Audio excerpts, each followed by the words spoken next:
Hi everyone, it's Becky here. So welcome to another new video on my YouTube channel. Currently, I'm using an Etchr mixed media sketchbook and I've been working on it for almost a month now. These are the early pages, experimenting with this new kind of paper. So I use very simplistic art materials to do these journal entries. I use a waterproof ink pen and then watercolors to do the painting. So on average, I spend 30 minutes up to 1 hour and a half to work on these pages. Sometimes if I'm busy, I just do one little sketch.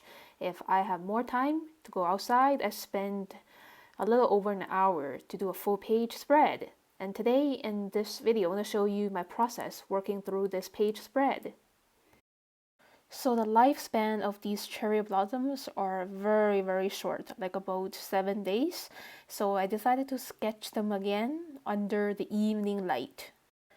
So when we're sketching the same subject matters again and again, we can always change the framing, the composition, and the perspective.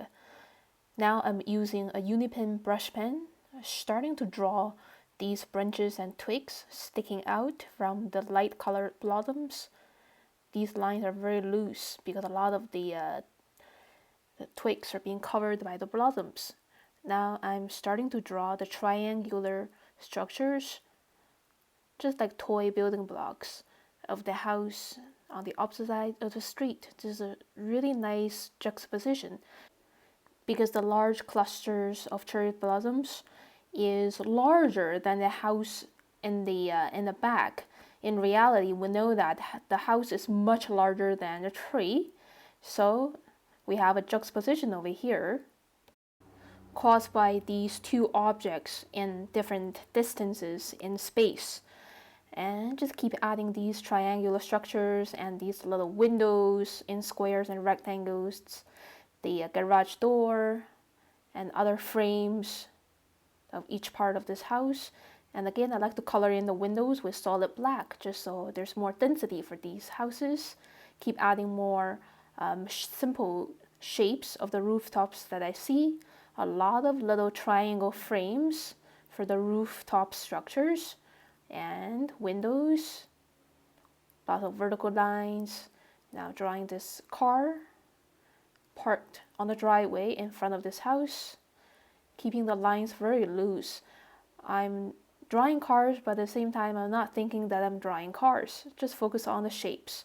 Now I'm starting to draw the outline of the forest in the distance. And keep adding the rooftop and house structures in the background. Drawing this newly built house on the right-hand side. It's a brand new house. And as you can see, these lines and shapes are pretty abstract. So when we're drawing things, we don't have to think too much about what we are drawing. Just focus on the seeing experience.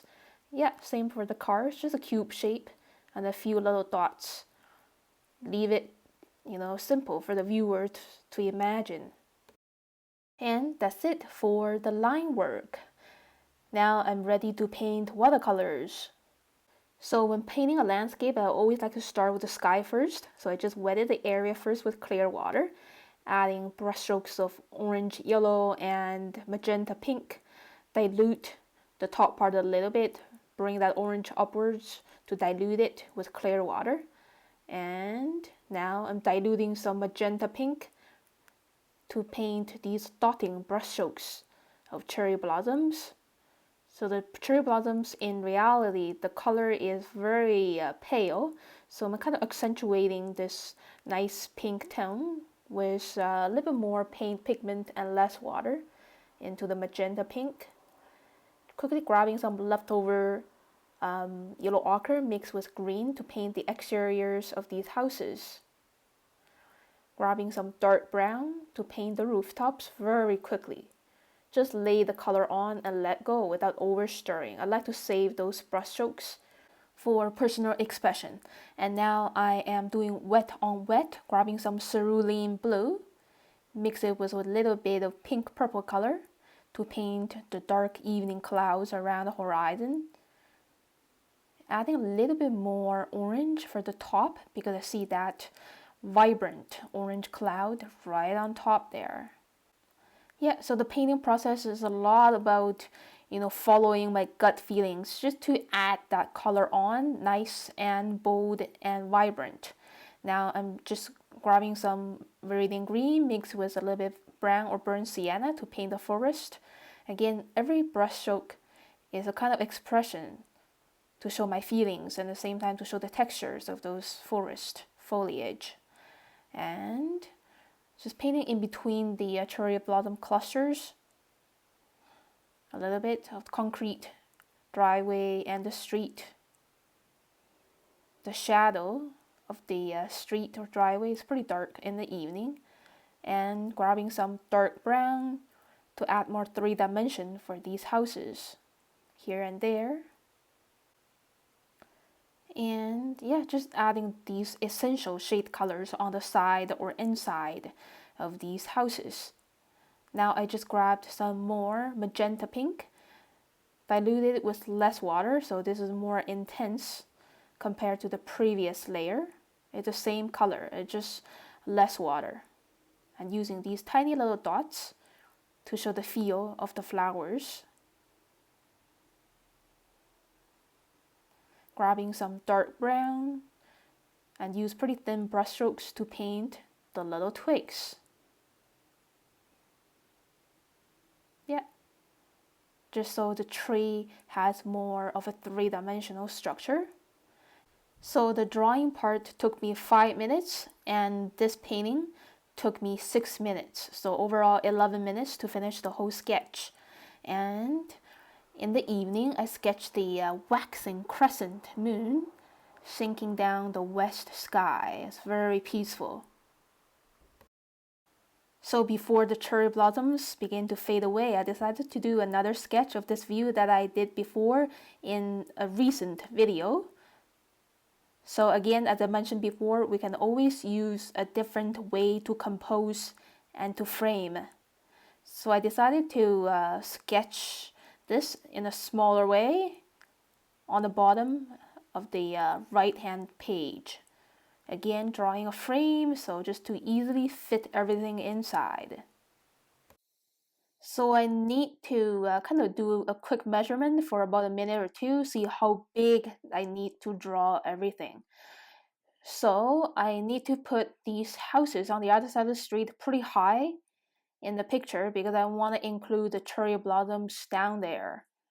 So these houses must be pushed back higher in the picture. So again, I started with the pyramid or triangular shape of the rooftop, and then these square shaped structures for the top floor, and then very quick little brush strokes to show the windows, the fence down here.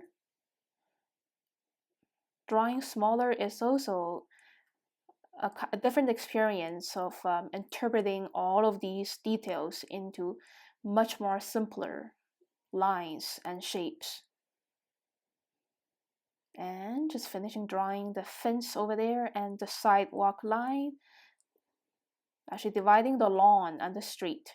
There's a car parked in front, starting with the outline and a very, very simple shape because this is a teeny tiny drawing. And keep adding the details behind the car.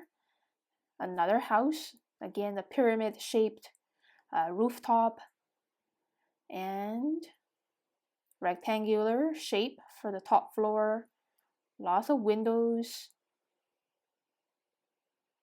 some more windows on the bottom floor, some little round bushes standing up in front of it, the lawn. Now I'm starting to connect the maple tree's trunk with the lawn, and then down below the maple tree a little bit towards the left is the cherry tree. Just drawing these branches and twigs very loosely because a lot of it's being covered by the blossoms. And finishing the details in the back, a little bit more details for the rooftop and a couple trees behind. There's actually another house and another one. This one the structure looks a little bit different. Two little triangles for the rooftop, some little bushes down there. because I'm drawing with a pretty thick brush pen, so I really need to minimize all of the details. Cannot do too much details. Just drawing with a brush pen is also a great way to force us to simplify, and without trying to draw way too much details, just capture the essence. And the car in the foreground, the balcony here in this triangular shape, and another balcony. Just draw the railings very quickly, and I need to finish more details in the back, the upper corner. Another tree trunk over there, connecting the cherry blossoms and the maple tree. Drawing this line is very important to show the perspective of the street. And drawing this car in the middle ground. It's mainly covered by the cherry blossoms, so I'm just drawing that very quickly and loosely. Adding some tree branches for the maple tree in the middle. And again, just simplify, just draw, what stand out the most. Adding the thickness of the sidewalk. Again, these lines are pretty important to show perspective and space. Yeah, and division line of the concrete sidewalk. Little tree there. Super simple lines for the things, the forest in the distance. And keep adding the division lines of the driveways and the lawns. Again, these lines are kind of following the rule of perspective too. Drawing this car sticking out from the driveway. Yeah, very loose little lines, just to suggest their forms rather than copying what they really are. Just adding last bits of drawing details here and there to accentuate the perspective even more here and there. Yeah, I think that's it for the line work. Now I'm ready to paint watercolors again. So just wetting the overall space first with clear water and just grabbing some leftover greenish yellow, because today is actually an overcast day. I don't see the bright vibrant yellow on everything, but still this special kind of yellow here for an overcast day. And now I'm just grabbing some fresh green, viridian green, mixed with some yellow. The more yellow we add into the green, the fresher the green is. Grabbing different greens left over on my palette to paint the different parts of the forest, the lawns, and the bushes. Painting the rooftops very loosely with leftover brownish gray. So again, these leftover colors on my palette comes very handy, because we don't have to remix new colors from scratch again and again all the time. We can always reuse the leftover colors by re-wetting them. And keep painting these lawns in the foreground. Yeah, so these greens are really holding this sketch into place with harmony in colors. Now I just grab some magenta pink, dilute it, and use very loose, choppy little brush strokes to show the fluffy cherry blossoms on the canopy of the tree. A little less water, more paint pigment for the middle part of the tree. Yeah, so just using dots, spread it out. So the canopy of the cherry blossom tree in the middle ground looks lower compared to the one in the foreground, because the height is about the same. It just, the height in space is being affected by the idea of perspective. That's why it looks lower than the one in the foreground. Yeah, and keep adding these little colors here and there. Lots of leftover colors, those grays, greens. Mix brown into the green to paint the tree trunk of the maple tree. That is greenish brown tone. Yeah, and same for the cherry blossom tree trunk there. a lot of little shade areas with gentle brush strokes. Now I just grab some purple to paint the middle part of these cherry blossom canopies. The middle part is where the shade area is. And grabbing some leftover gray to paint the car behind this cherry blossom tree, just very lightly because I don't want it to compete with the cherry blossoms in the foreground. Shadows underneath the cars. And I call it done when I think I captured the essence of it. And this took me 16 minutes to do the line and watercolors. Now I just have a little space on the left side to fill. So moving on, I'm going to sketch this vintage clock on my table in my reading room. And actually it's not working anymore due to mechanical problems. But still it's a great decoration on my table. So I'm just kind of visualizing the size and placement with hand gestures. Now I'm ready to draw, starting with the left side. Because I'm right-handed, I like to start from the left. Just the contour outline, the body part of this coach. And just connecting the wheels is around the lower part, closer to the base. And adding the bits of details inside the two wheels. And now I'm making these lines that is giving a 3-dimension to this coach. This is the base part. There's a relief there, and same here. It's kind of a flat slab of prism shape, roughly. Now I'm just adding these laces around the side and the circular clock part in the middle, and the hands of the clock and the hours. It's a very small space, so I'm just doing it very roughly, including a few of the numbers. Yeah, adding a little bit of accentuation. Add some more florals around the clock. The accentuation with double lines, some more laces or florals. So as you can see, these lines are so loose. I'm just kind of summarizing what I see rather than copying the exact shapes and placement of every single lace pieces.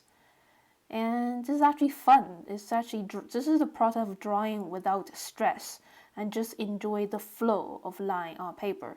Now I'm just drawing the driver of the coach, connecting it with the body part.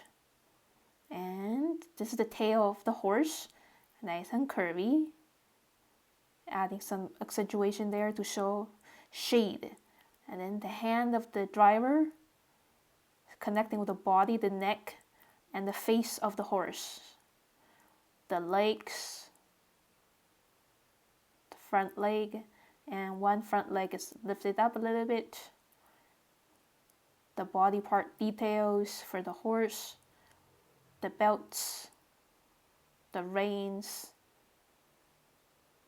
Yeah, very relaxing, loose and flowing lines without worrying too much about the exact accuracy. And there's another horse behind. Yeah, most of that horse is being covered by the horse in the front. Adding another leg for this horse. Some more little wrinkles behind. Finishing the base of the clock and the rim. Last bit of florals. And that's pretty much it. So this drawing took me 6 minutes to finish. So again, as I mentioned before, don't compare your drawing speed with me or other artists, because the more you draw, the faster and more confident that you are. Okay, just take it at your own pace and speed. Just calm down and do it in your own way. So now I'm ready to paint watercolors. Just wetted the area with clear water, adding these vibrant magenta pink here and there just to save time. As I mentioned before, painting the same colors at the same time, it really saves time from switching back and forth between different colors. Painting these golden laces and the chain. Just grabbing some ultramarine blue and pink purple to mix my own grayish tone for the side of these three-dimensional shapes. And because this piece of clock is vintage, it's made of white ceramic. So, and also because it's later in the day, it's almost dark. So there are lots of dark shade areas. It's a little bit tricky. So now I'm just adding these most intense shade or shadows in between or underneath these objects. Mostly on the left side because the window is on the right side. Yeah, and be aware not to over add the shade color. As you can see, I'm leaving the front part of the clock pretty bright to show the contrast.